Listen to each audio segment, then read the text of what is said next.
ఈ question ray optics లో నుంచి అడిగాడు. ఏమి ఇచ్చాడంటే ఒక లాంగ్ గ్లాస్ ట్యూబ్ ఉందని, అందులో 2 లిక్విడ్స్ మిక్చర్ ఉందని, అందులో ఒకటి ఏ బి అని మీనింగ్. అక్కడ రిఫ్రాక్టివ్ ఇండెక్స్ ఒక్కొక్క దాని ఎంత అంటే ఏదైతే కన్నా 1.3 అని, బిదైతే 1.4 అని మెన్షన్ చేశాడు క్వశ్చన్లో. అయితే ఒక కాన్వెక్స్ సర్ఫేస్ మెనిస్కస్ ని ఫామ్ చేశాడంట టువర్డ్స్ ఏ. అంటే అర్థం ఏమంటే బి యొక్క లిక్విడ్ సర్ఫేస్ ఏ వైపు కాన్వెక్స్ షేప్ లో ఉందని మీనింగ్ ఇక్కడ. అవునా?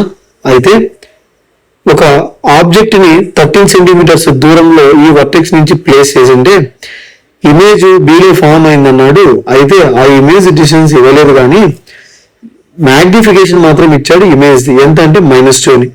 అయితే ఈ మెనిస్కస్ యొక్క రేడియస్ ఆఫ్ కర్వేచర్ ఎంత అని అడుగుతున్నాడు క్వశ్చన్ లో. ఓకే సార్, మ్యాగ్నిఫికేషన్ ఫార్ములా ఏమంటే V/U ఇంటూ N1/N2 అవుతుంది అనమాట. 2 రిఫ్రాక్టివ్ ఇండిసెస్ ఉన్నప్పుడు. ఓకే, ఏమి దెన్ M అనేది ఎంత అంటే -2, V తెలీదు, మనం ఫైండ్ అవుట్ చేయాలా. U సైన్ కన్వెన్షన్ ప్రకారము ఆబ్జెక్ట్ డిస్టెన్స్ U అనేది నెగిటివ్ అవుతుంది.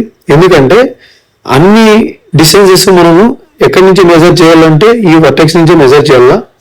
అంటే means optic axis, optic centre నుంచి ఆబ్జెక్ట్ డిస్టెన్స్ నుంచి మెజర్ డిస్టెన్స్ ఇన్సిడెంట్ రే వైపు ఉండేటివన్నీ పాజిటివ్ అని, ఇన్సిడెంట్ రేకి ఆపోజిట్ లో ఉండే డిస్టెన్స్ అన్ని కూడా నెగిటివ్ అని.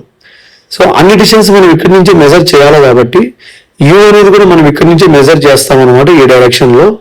కానీ ఆబ్జెక్ట్ నుంచి వచ్చే ఇన్సిడెంట్ రేస్ ఆపోజిట్ లో ఉంటది కాబట్టి మనం U13 తీసుకోవాలా, అది కూడా మైనస్. సో U అనేది ఏం కావాలని ఇక్కడ -13. N1 అంటే 1.3 డివైడెడ్ బై N2 అంటే 1.4. So -2 is equal to V/- 13 into దీన్ని నేను 10తో కింద పైన మల్టిప్లికేషన్ చేస్తే 13/14 అవుతుంది.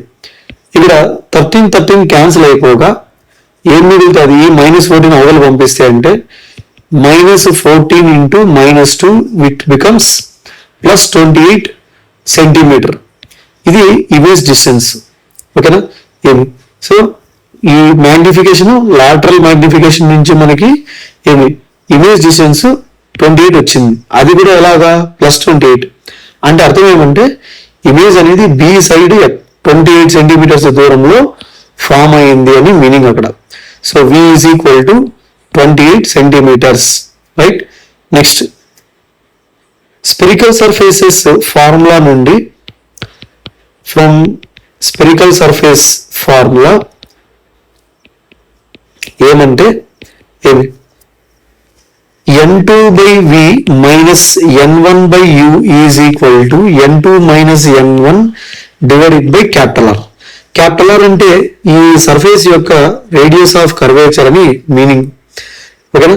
సబ్స్టిట్యూట్ చేస్తే వాల్యూస్ అన్ని కూడా N2 అంటే 1.4 divided by 28 centimetre minus N1 అంటే 1.3 divided by object distance -13 N2 1.4 minus N1 1.3 divided by R.